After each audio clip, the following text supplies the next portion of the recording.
किंवा कामगाराच्या विरोधात जी आर निघाला त्याच्याबद्दल बी माणसाच्या विरोधात जी आर निघाला आणि ते रद्द व्हावा. थेट वाहतूक केली. पहिली वाहतूक ही गोडामध्ये जात होती स्टँडर्डकडून, नंतर मग दुकानदाराला जात होता.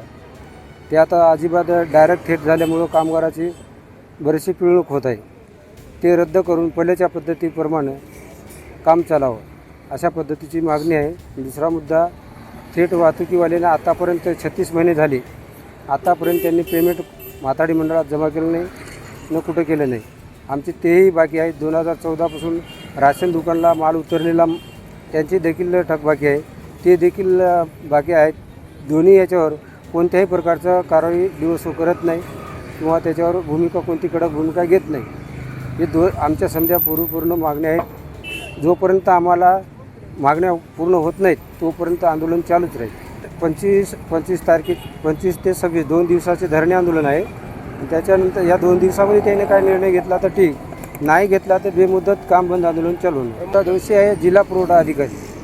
जिल्हा पुरवठा जेवढे काय कडक भूमिका घेतील तेवढं ठेकेदारावर परिणाम होतील ना काहीतरी, किंवा मंत्रालयामध्ये त्याने पत्रव्यवहार जर केला तर समजेच काय गोष्टी लागू होतील. आता जिल्हा पुरवठा तिच्या पुढचे पाऊल जर उचललं गेलं तर गोरगरिबाचं काय होणार आहे. इथंच आमची घुसमट व्हायली ना, पुढे जाण्याचा मार्गच येणं झालं आहे. पण मंत्रालयात आम्ही पत्रव्यवहार जर केला तर ते म्हणतात की बाबा तुम्ही स्थायिकवर तुम्ही पत्रव्यवहार करा, आमच्यापर्यंत याची काय आवश्यकता नाही, तुमच्या जागेवर स्थायिक मिटून जाते.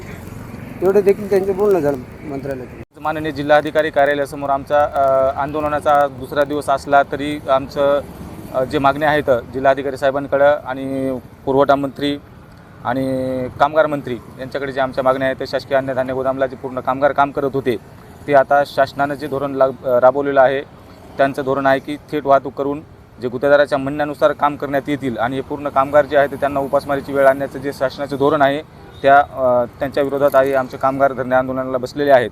आणि शासनाने जर आमच्या मागण्या आजच्या तारखेत जर पूर्ण केल्या नसतील तर उद्यापासून 27 तारखेपासून बेमुदत काम बंद आंदोलन राहील. आणि ओके कोटेजा मे पार्श्ववार अशा ज्या संबंधित गुत्तेदारांनी आतापर्यंतच्या केलेल्या कामाची जी मजुरी लेव्ही आणि माथाडीमध्ये नियमाप्रमाणे भरायची असते ती माथाडीमध्ये भरलेली नाही.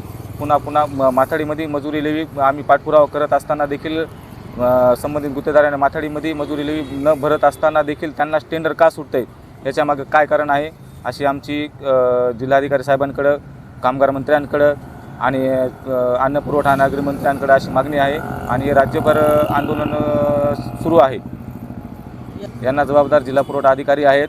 जिल्हा पुरवठा अधिकाऱ्याचं जे काम आहे, जिल्हा पुरवठा अधिकारी हे शासकीय धान्य गोदामचे मालक असतात. जिल्हा पुरवठा अधिकाऱ्यांनी जी पूर्ण योजना जी राबवायची असते ते सर्व कामगारांना धरून राबवायची असते, पण जिल्हा पुरवठा अधिकारी हे कामगारांना बाजूला ठेवून संबंधित गुत्तेदाराशीच भलं करण्याच्या प्रयत्नात आहेत. यातला पूर्ण जबाबदारी ही जिल्हा पुरवठा अधिकाऱ्याची आहे.